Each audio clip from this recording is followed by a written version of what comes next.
Pasan ahora 3 minutos de las 10 de la mañana, estamos en vivo desde nuestros estudios aquí en la Expo Prado, instalados en la calle Hernandarias, como decimos siempre, para ubicar a quienes llegan hasta el predio ferial, enfrente al stand de UTE y frente al stand del Banco de Seguro del Estado y al lado de Conaprole.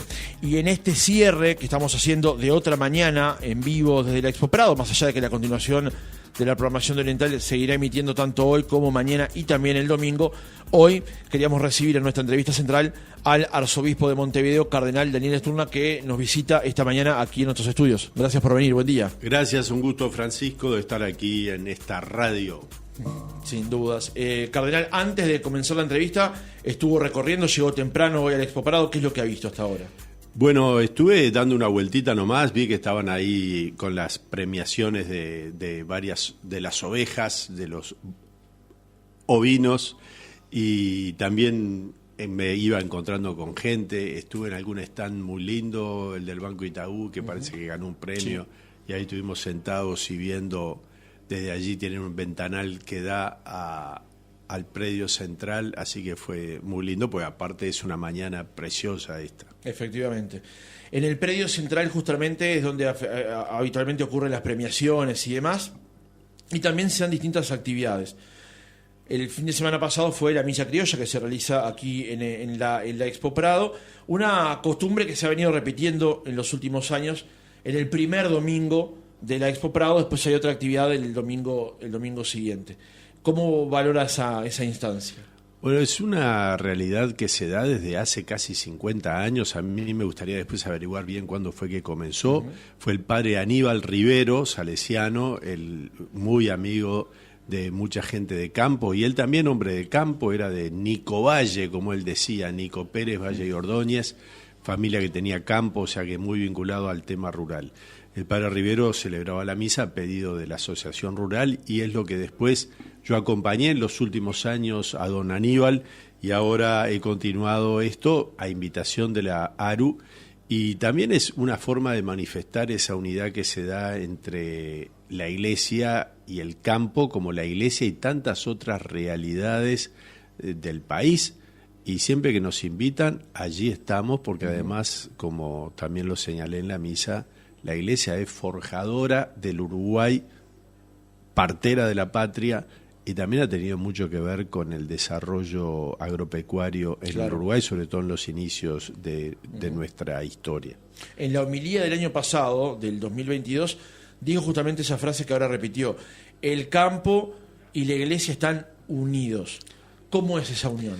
Bueno, pensemos que los primeros misioneros que vinieron fueron aquellos que introdujeron la agricultura en el Uruguay, y que después tuvo en los dos primeros científicos uruguayos, que fueron dos sacerdotes, Manuel Pérez Castellano y Dámaso Antonio Larrañaga, gente que trabajó. Pérez Castellano tiene una especie de manual para agricultores.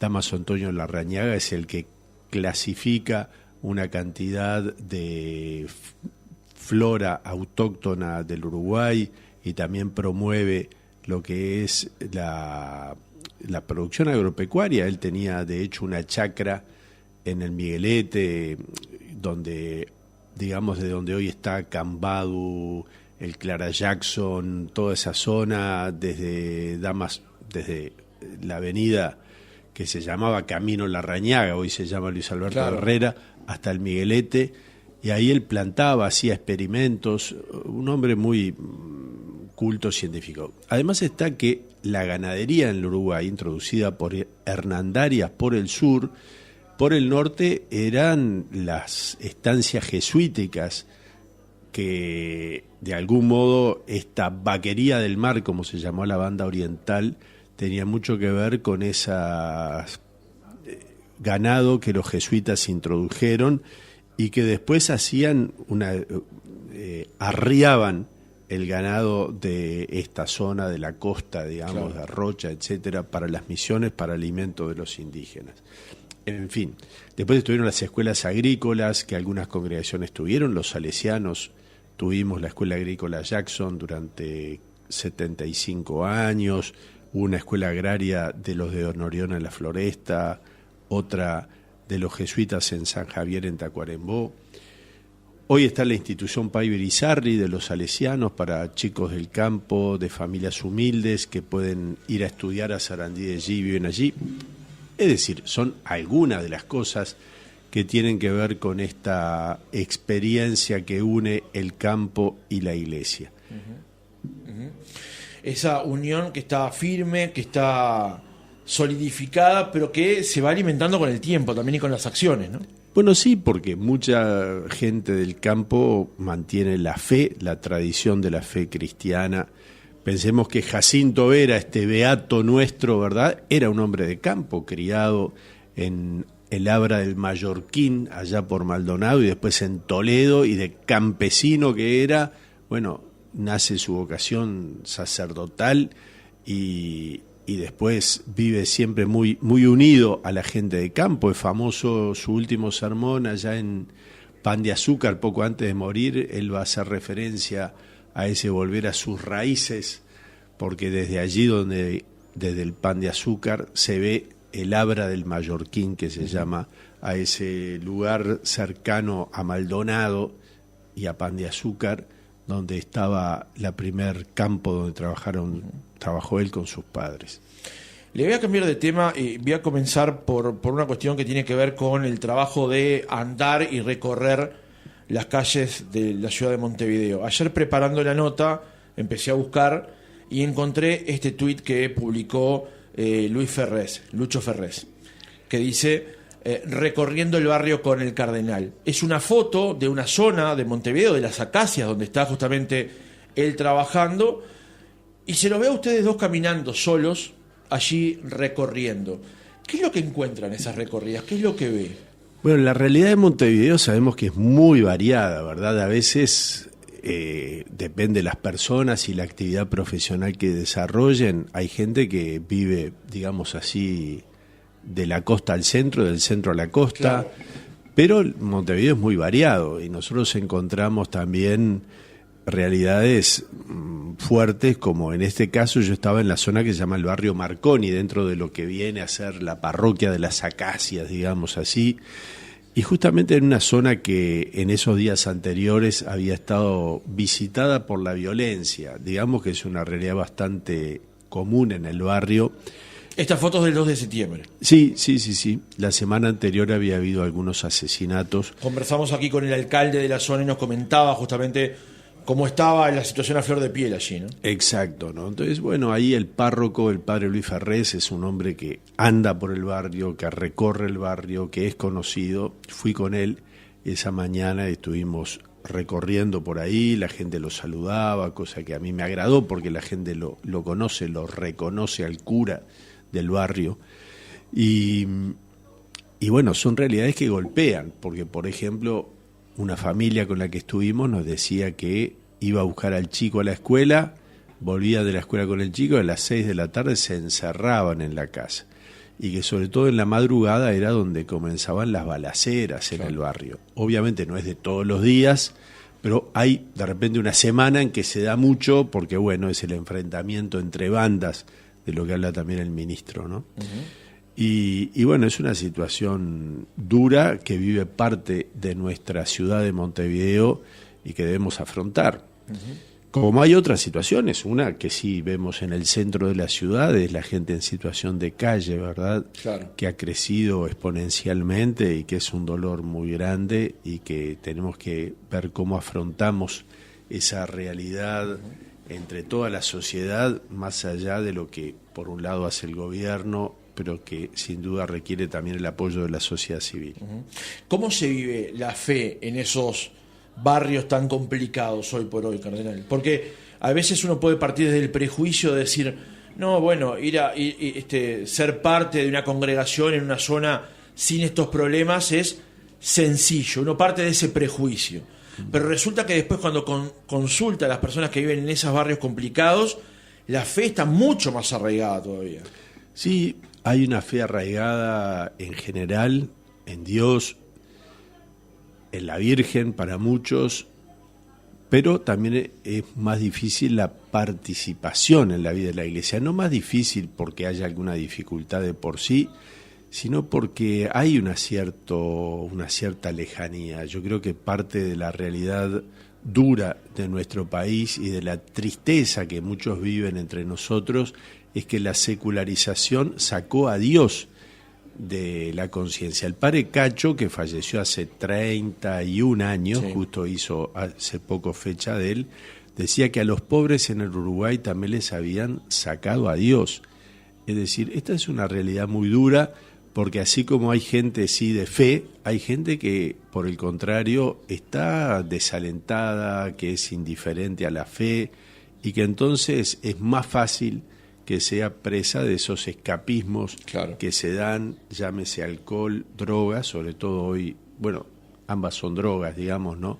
Pero sobre todo hoy las adicciones a las drogas duras que se están dando y que están destruyendo nuestros jóvenes, nuestra gente grande, nuestros barrios. Uh-huh.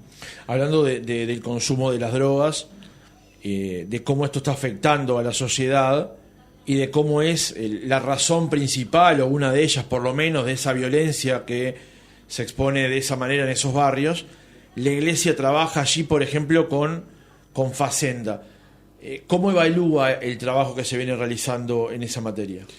Bueno, es hermoso. La Facenda de la Esperanza, a la que hace referencia, lleva más de 10 años en Uruguay, en Cerro Chato, en Melo, pero hace 3 años que está acá en Montevideo, en Punta de Rieles. Es una experiencia hermosa, donde los jóvenes viven un año de internación, pero que ellos quieren, o sea, tienen que tener el deseo mínimo, o sea, tienen que prestarse a ir, porque si nadie está obligado a ir, claro, obviamente en general las familias tratan, buscan, etcétera. Y la experiencia da resultados muy positivos, donde los jóvenes llegan al fondo del corazón. Uno de los elementos, hay 3 pilares de la Facenda: uno es la vida fraterna, otro el trabajo manual y otro es la espiritualidad. Y los chicos llegan al fondo del alma, ¿no? Justamente se llama la comunión de almas, lo que viven cada día compartiendo sus vivencias más profundas. Y en general, en la mayoría de esos chicos son gente con heridas muy profundas, ¿no? Yo diría hoy, ¿quién no tiene heridas en la vida? Pero bueno, ahí esas heridas profundas han llevado a muchos de estos chicos al consumo y no han salido de allí. Y otros llegan al consumo como el otro día, que fue la salida de algunos, y uno dijo: yo en realidad soy un caso distinto, en cuanto que yo he sido alguien querido por mis padres, querido por mis abuelos, que no he tenido grandes problemas, pero que, bueno, aquello de las malas juntas, claro, ¿verdad? Es decir, y también la curiosidad, el hecho de decir, bueno, tengo todo, pero quiero probar algo distinto, y cayó en el agujero de las drogas, ¿verdad? Uh-huh. Pues yo entiendo que hay gente con recursos humanos, espirituales, que de repente se ha drogado un tiempo y puede salir adelante, pero hay otros que no, ¿verdad? Y ahí viene el gran drama, además cuando las drogas tocan de algún modo también la psiquis y despiertan alguna enfermedad medio dormida que por ahí podía estar psicológica, psiquiátrica. Claro. No quiero hacer meter en la batea varios temas, pero estoy recordando ahora unas declaraciones que usted hizo a finales del año 2021, cuando por las condiciones sanitarias imperantes en el país, nuevamente se volvieron a prohibir sobre finales de año las actividades, teniendo en cuenta la llegada de la Navidad.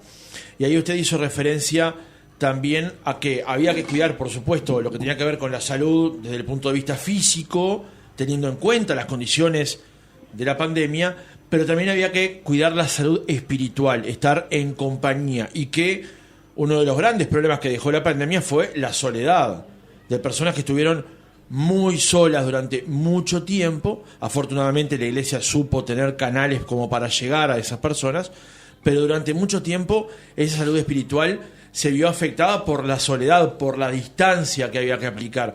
Y también cuando usted comentaba recién esto del consumo de drogas, eventualmente, que se llega por unos caminos o se puede llegar por el otro también, ¿no? Justamente desde ese punto de vista. Sí, y hace bien usted en decírmelo. O sea, el tema de... Yo creo el drama del Uruguay, ¿qué es? es la marginalidad, es la droga, es la pobreza de algunos, son las cárceles llenas. Yo creo que en el fondo el drama del Uruguay es espiritual. Sabemos que la economía va y viene. Ahora, por ejemplo, estamos con la dificultad justamente de que los precios de nuestros productos agropecuarios internacionalmente han bajado. Eso es un problema para el Uruguay. Tuvimos años de bonanza, ahora es más difícil, pero bueno, el gobierno hace lo que puede, este gobierno o los otros. Pero hay un drama más profundo, que es un drama espiritual de nuestra gente. Yo el otro día hubo una monjita francesa de origen, pero que vivió muchos años en México que tiene gravísimos problemas sociales. Pero vino acá, a la semana por ahí de estar acá, ¿qué le llamó la atención? Las caras tristes de los uruguayos. Ella me dijo, ¿qué pasa? Yo voy en el ómnibus, ando y veo caras tristes. Entonces yo creo que parte de eso es esa secularización feroz que se dio en el Uruguay, que no es la laicidad positiva, que estamos todos de acuerdo, sino que es cuando ya se arrincona a Dios, lo religioso, lo espiritual, y se impide su manifestación pública. Las fiestas cristianas pierden su contenido porque se propagandea otra cosa, y entonces eso termina creando un vacío espiritual que está en el origen, creo, de esa cierta tristeza que muchas veces cunde en los uruguayos y que provoca muchos males y que no tiene, perdón que me alargue, ¿no? Yo he estado en África, en Angola, en Etiopía, 2 países de África con muchas dificultades, y uno ve la gente viviendo situaciones dramáticas, pero con una alegría de corazón expresada que bueno, que creo que acá nos falta bastante. Sí. Ahora que menciona eso, estaba acordándome cuando el presidente de la calle Pou fue justamente a un país africano a pasar Navidad, y se veía en las caras de esos chiquilines cómo, más allá de las enormes penurias que están pasando, cómo lo afrontan de una manera diferente, ¿no? Exacto. Probablemente la misma experiencia que le pasó a usted. Sí, porque yo creo que esa gente tiene esperanza, ¿no? Y el gran tema que la secularización, digamos, esa que arrincona a Dios, que es muy uruguaya y no existe en casi ningún lugar del mundo, tiene como consecuencia es la pérdida de la esperanza, ¿no? O la esperanza queda reducida solamente a que tenga el bolsillo lleno de plata, y eso es tan relativo, y ni siquiera teniendo el bolsillo lleno de plata estoy bien. Ahora, Cardenal, ¿por qué en Uruguay, años y años después, seguimos ese debate de laicidad versus laicismo y no terminamos de comprender efectivamente qué es lo que dice la norma y por qué, como usted ha dicho, llama a los católicos a que se expresen efectivamente en esa dirección y dejen de lado ese arrinconamiento al que se ha llevado justamente a esa expresión? Bueno, porque yo creo que se marcó de algún modo, se exageró. Acá los laicistas nuestros copiaron un poquito el modelo francés, pero lo exageraron. Es decir, en Francia, la Francia laica llama a sus fiestas con el nombre cristiano. La Francia laica sostiene los templos católicos. La Francia laica permite que haya capellanes en el ejército y en la policía. Acá parecería que todo eso estuviera más que prohibido. Y eso en Francia, que es el modelo ultra en Europa, pero uno podría ir a la mayoría de los países de Europa, sea católicos o de tradición católica o de tradición protestante, y lo religioso está presente en el ámbito público, pero sin que eso signifique para nada un atropello. O el caso más evidente de los Estados Unidos de América, que se fundó justamente como un ámbito de libertad religiosa y donde nadie acusa de, digamos así, de proselitismo religioso, pero lo religioso, Dios mismo, está presente. No hay discurso de un presidente americano que no termine con un Dios salve América o Dios bendiga América. Y eso es de algún modo darle a un pueblo la espiritualidad que le hace falta para que, bueno, pueda caminar con esperanza. Después cada uno tomará sus decisiones más personales, pero entonces no se arrincona lo religioso. Acá el caso patente fue el tema de la Virgen en la Rambla. Claro. No quiero volver a un tema viejo, pero eso fue el caso patente de cómo absurdamente se arrinconó lo religioso católico, porque el tema es, sobre todo con lo católico, que se termina queriéndolo arrinconar y se le ha hecho un daño a la gente, y ese daño después se expresa en muchas cosas de nuestra realidad nacional. Pero nuevamente ese debate ha vuelto tiempo atrás con la presencia de una imagen en un centro de salud, digamos, no logramos superar ese debate. Sí, fue sobre una misa que yo celebré en el Exacto. Hospital Vilar de Bo, y fue absurdo totalmente el debate, porque fíjese que ese hospital, en su origen, fue fundado por religiosas del huerto, que fueron las primeras que en este país se ocuparon de los enfermos psiquiátricos. Entonces, ellas fueron las que fundaron la primer casa que los atendió. Después el Estado tomó cartas en el asunto, se construyó el Hospital Vilar de Bo, y en el centro del hospital estaba la iglesia, donde hubo misa, estando las religiosas hasta hace 40, 50 años, durante más de 100 años se celebró misa siempre, todos los días. Después que se fueron las religiosas, se celebraba misa los sábados o domingos. Se había suspendido por la pandemia, lo que se hizo fue solamente retomar la celebración de la misa. Pero hete aquí que el directorio invitó, creo que si hubiera habido un circo en el Hospital Vilar de Bo, si hubiera habido, no sé, una murga que hubiera ido, no había ningún problema, más allá de lo que dijera el circo o la murga. Pero hay una misa, el directorio invita, entonces se encrespa a alguna persona y sale a blandir una espada para un enemigo que realmente es inexistente, porque la presencia espiritual en estos centros es muy importante, y aparte es un derecho de los que están allí internados la atención religiosa, como es un derecho la atención en las cárceles, cosa que se ha llegado a reconocer a través de un protocolo que hay para la atención espiritual a los que están presos. Uh-huh. Cardenal, el tema de la eutanasia ha vuelto a la agenda, se aprobó en diputados, el debate está en el Senado. Aparecen algunas diferencias dentro de la propia bancada que impulsó justamente esta norma. ¿Cuál sigue siendo la posición de la Iglesia Católica con respecto a este asunto, que es un debate que ya tiene un tiempo? O sea, la postura de la Iglesia es que la vida es sagrada desde su principio hasta su final natural, ¿verdad? Y por lo tanto que nadie puede atentar contra la vida humana. Lo que pasa es que esto sale del ámbito religioso. Uno puede decir, bueno, ustedes entonces los religiosos que hagan lo que quieran, pero déjennos a nosotros. No, porque vivimos en la misma sociedad.